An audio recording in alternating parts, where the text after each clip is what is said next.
Joy Truscott from Soul Awakening South Africa, and I wanted to give you some idea about what it is that we're shifting into at the moment. There's been a lot of new information that's coming through, and many of us are getting very, very lost in how to manage and who we are and how to cope in this world and this life right now. There's also a huge sense of desperation. I really want to urge us to hang on and hold on, because something is shifting and something is changing. We're feeling the shift, and it's making us feel incredibly insecure, anxious, afraid. And there is a very good reason for this showing up.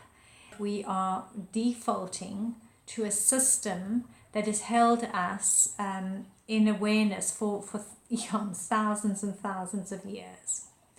What we need to do is to understand what this default system is, and first of all, how it originated, how it came into being. So the sense of survival that has been instilled inside of our body is awakening in us. And we are filled with a embedded code of dread, of terror. Because those early days and those early imprints were very, very shaky, and we were very, very insecure. When we became a little bit more adept at managing our environment, we started to find ways to hold each other, to help each other, to collaborate in a little way. And this allowed us to create a little bit more safety in our lives. And then we came on to our next level of understanding, is that when we were doing all of this and we were helping each other and we were collaborating, we started to feel a sense of purpose and like, oh my gosh, I feel good about myself because I'm understanding what it's like to share and to give and to help another and to think beyond my own personal space. We have to understand that all that energy that we were playing in and have been playing in right up until this moment has been the energy of dependency, the energy of attachment. Underlying in this very first energy is this fear that we might not survive because. And there's always been this because the weather might change, because there might be a cataclysmic event, because an animal might eat us, or we might not have enough food, or it might we might go into drought, or we might have a flood. There was always something that we relied upon in order to be safe and in order to survive. When we came onto the second energy, we were relying on one another and trying to find ways to connect and help and work with each other.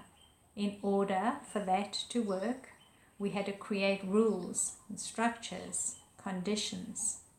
So if you did this, then I would do that. And we created the if and then scenario. If this, then that. If you do this, I'll do that. And if you don't do it, I won't be doing my part either. And in comes a whole flood of emotional trauma, traumatizing energies. This reliant, dependent energy is also the energy of attachment. We attach to certain things to make us feel safe and comfortable and held and supported and loved. And if those requirements are not met, suddenly we're back in survival. We're back in our sense of doom, our sense of failure, or our insecurities.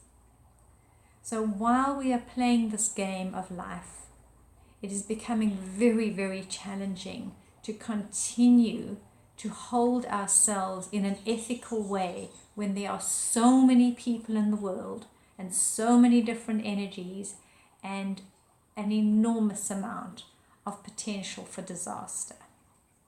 So that sense of being enormously insecure, terrified of life, is what is actually causing us a great deal of pain. It's because we have been playing in the first three chakras, in the first three energy systems of our beautiful being. So interesting work now that I wanted to share with you is the work of David Hawkins, and he wrote a beautiful book called Power versus Force.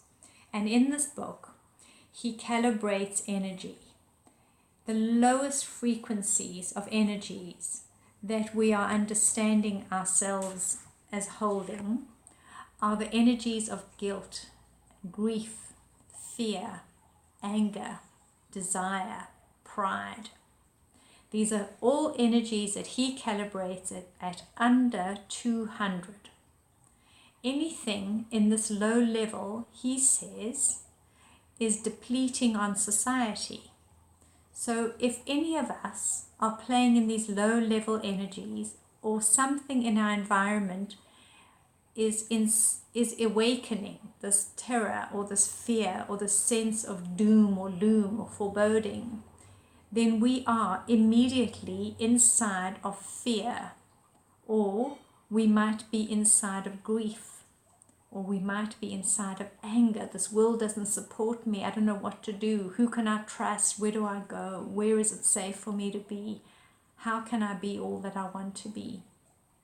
And desire, this greed, this accumulation, this crazy bent that we have to accumulate and get more and more and more.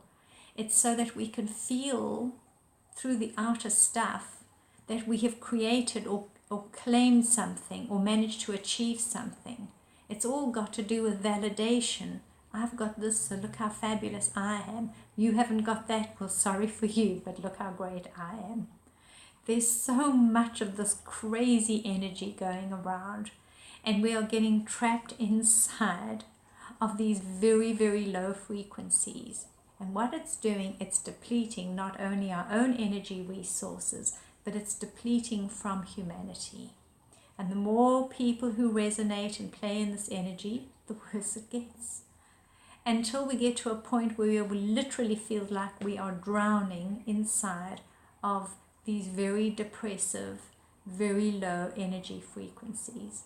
So I always think it's like taking a walk in molasses, and it's that sort of sticky sound when you're trying to lift your feet.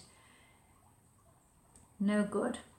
No good if we are going to ever get to the point where we feel like we are worthwhile and we are able to be here and we could thrive here in this beautiful planet of ours.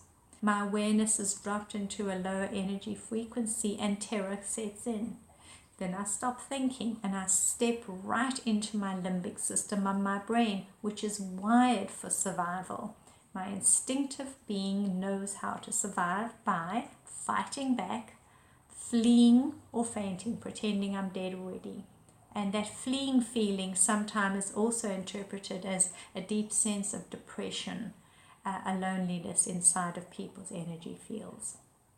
So we are constantly being ignited inside of our limbic system, and what it's doing is activating a very, very old structure, a very old performance level for us. Don't you think it's time that we stepped out of this old program? We have got this old program running around us, and now we're trying to upgrade with all these new wonderful thoughts of inspiring ways of being, and let's all attempt to do this, but give the slightest moment, the slightest hint of being antagonized, or the slightest fearful anticipation or anxiety, the slightest nuance of that, guess what? Boom, we're back into our default system. Survival. Survival at any cost, at every cost. So this is the game that we have been playing in.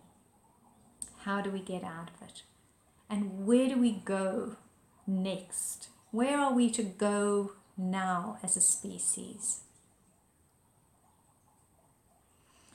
Deep breath. And you know, it's very easy. It's easy because we just have to step into this heart. Here we have 1, 2, 3 chakra centers and the energies of those. And they're very much locked into survival. Then we come into the heart, and the heart is the bridge. It's the one right between the next three. This is my higher self, and the lower energies are my human self. I have a light present being, and I have a human being, and it is through this human being that I'm experiencing life. My senses, my perceptions, my awareness is helping me to perceive this life. Through this form, I'm getting information, and then through this form, I will use that information to transform. Surely that should be the reason I'm here in form. Otherwise, I could have just stayed my light essence, my light energy being, which I am, which I always will be, which you always will be. So we are holding our energy, and we are holding these streams of consciousness inside of us. And all the while, we have a magic window, and it is the heart. And as soon as we recognize that we have this magnificent heart, this capacity to open our heart and love beyond, love unconditionally, and expand this heart space, as soon as we recognize that, we are through into another expression of our being. We can step out of this default system. So what we have to do now is we have to stabilize the heart as the place that becomes our new platform, our new structure.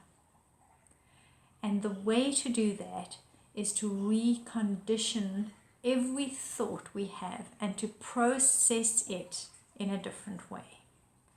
And while we are considering and becoming mindful and awakened, we can begin to learn how to process through the space of the heart, with love, with compassion. Now, if we can get there, and we can get there in one quick step,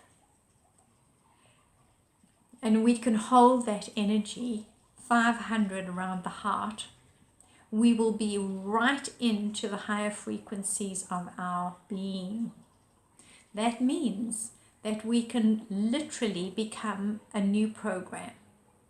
This processing unit that is starting to learn how to process on multiple levels and multiple dimensions now becomes very, very stable, because it's holding an energy frequency that is not depleting of humanity.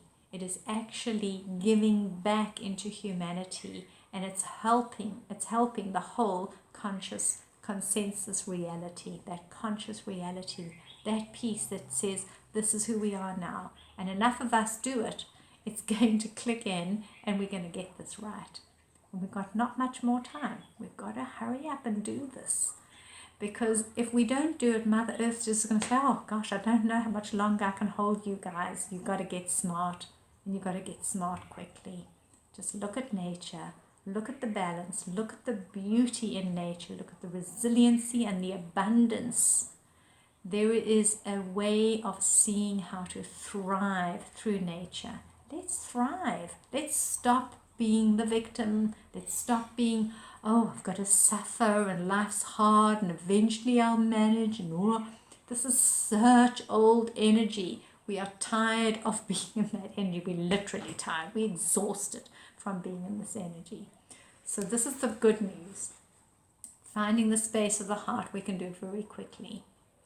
For every single one of us, we have had a moment when this heart just opened, amplified in its beautiful energy, when something touched our heart and we had a sense of like, oh my gosh, it's too much happiness or so much compassion.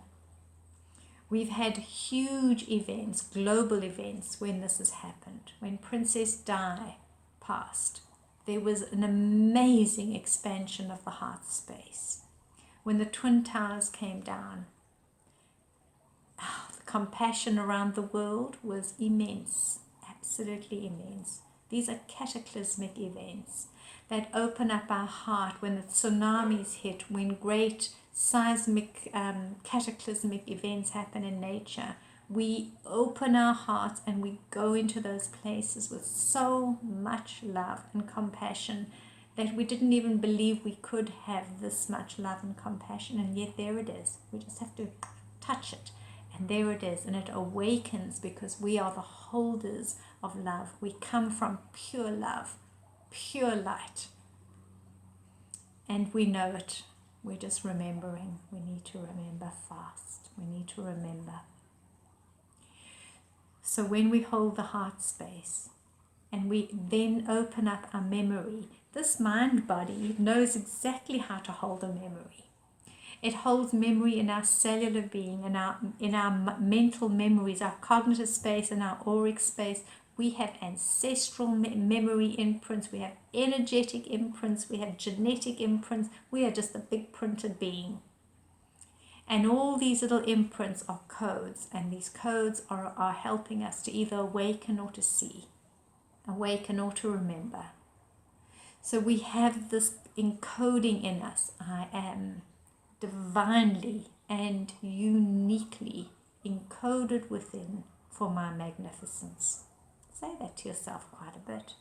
I am divinely and uniquely encoded within for my magnificence. If you can say this and feel it, you will be stepping across into this beautiful frequency and reminding your body and your codes and your system to awaken and bring you through. Once we come into a higher calibration, we are able to change reality, because this is really important. So according to David Hawkins, he says, the power of a few individuals at the top of their frequency calibration are able to counterbalance the weakness of the masses. So we look around and we see poverty and sadness and desperation and war and hunger, and we see all of this and we go like, oh my gosh, how long will it take for everybody to step in to this higher space when there are so many people around this planet who are just in survival? How long will it take? Can we wait for every single person to come in? Because surely we want everyone to be in this higher energy realm with us, in this beautiful new energy space. Well, this is the good news, that one individual who is calibrating on a level of 300, this individual is able to counterbalance the weak levels, energy levels of 90,000 individuals. That is just mind-blowing. So you who choose to step out of your guilt, shame, blame, anger, spite, revenge, hate, you who choose to look at life through your compassionate divine heart, you, just you, will be able to create a ripple effect for 90,000 people. Now, one individual can counterbalance 750,000 people if they can calibrate on the level of the heart, 500. 750,000 people. See how quickly we can come in? And one individual at the level of 700 can counterbalance the energies of the lower frequencies of 70 million people. So, there's hope.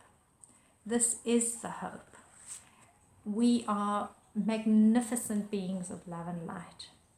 We are holding the capacity of love, and it is the greatest force field that we own and hold, and it is our great honor to hold this energy field.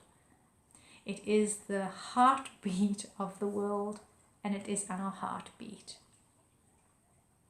It is what sets us into a new possibility. it gives us the space to transform into a much higher frequency where we can hold energy in a different way. When we step into this, we can begin to thrive. Thrive. Imagine thriving. Imagine feeling abundant and fabulous and happy and healthy. Imagine that we can co-create and create miracles by touching, loving, and holding others. We can do amazing things. We have not yet begun to understand how amazing we are. We will get it as soon as we make this transitional leap.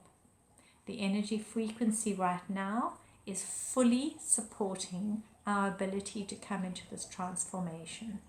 So we are learning to synchronize our energies now. And I think about, those beautiful birds that you see when they're doing this flight, and then they all change at the same moment. It's not one says, hey, follow me, because there's masses of them, and they all just move, and shoals of fish, they swim, and they're just doing this switch, switch, switch, switch, and these beautiful patterns open up. It's like a dance. They are synchronizing, and they are connecting in a way that we can too. So I've been watching energy come in, and guess what? We're starting to synchronize. We're starting to synchronize. So what does that mean? It means that we are stepping across into a new energy field where we are truly being able to bring in consciousness reality and connect our realities. And if we are holding them at a high enough vibration, we can connect realities and consciousness. We can directly affect consciousness. This is the way to elevate us out of this sense of having to survive and the sense of pain that we've been gathering and holding for such a long time. So, we have hope. We have hope, and we are the hope. And this magnificent heart, it's the doorway. In fact, it's the bridge. It's the bridge between the human and the light. And we are a conduit. We are a conduit between heaven and earth. We're not here for just a random journey. Our journey is very purposeful, very precise, and very beautiful. I hope you get that. I hope you get it. I hope you hear it. I hope you understand it. I hope you feel it. And then I hope you take it into your life and begin to recalibrate. Just feel the love.